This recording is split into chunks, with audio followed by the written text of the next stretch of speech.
Customer service മെച്ചപ്പെടുത്താൻ വളരെ സിമ്പിളായ ഏത് സ്ഥാപനത്തിലും ഉപയോഗിക്കാൻ പറ്റുന്ന ഒരു 7 കാര്യങ്ങൾ നമുക്ക് നോക്കാം. ഏത് സ്ഥാപനത്തിലും ചെയ്യാം.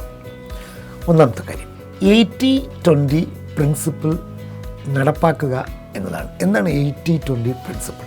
20% കസ്റ്റമർ ആയിരിക്കും നിങ്ങളുടെ മൊത്തം പ്രോഫിറ്റിൻ്റെ 80% തരിക. ആ 20% കസ്റ്റമറാണ് നിങ്ങളുടെ കീ കസ്റ്റമർ എന്ന് പറയുന്നവർ. രണ്ടാമത്തെ കാര്യം, ആ 20% കസ്റ്റമറിൽ നിന്ന് റെഗുലറായി ഫീഡ്ബാക്ക് എടുക്കുക എന്നതാണ്.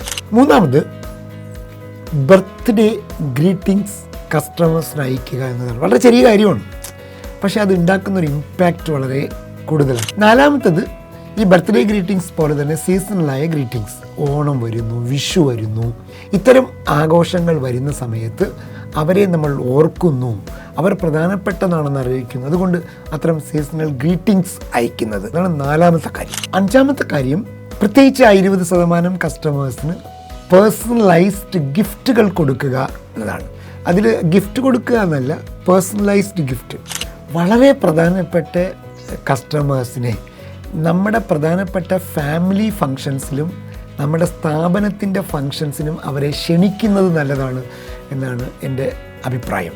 അവർ വരുന്നോ വരാതിരിക്കുകയോ എന്നല്ല, അവരെ ക്ഷണിക്കുമ്പോൾ സ്വാഭാവികമായി അവരെ നമ്മൾ റെക്കഗ്നൈസ് ചെയ്യുന്നു, അവരെ നമ്മൾ പരിഗണിക്കുന്നു, അവരെ ഓർക്കുന്നു എന്നത് അവർക്ക് സ്വാഭാവികമായി നമ്മളോടുള്ള അടുപ്പം കൂടാൻ സഹായകരമാകും.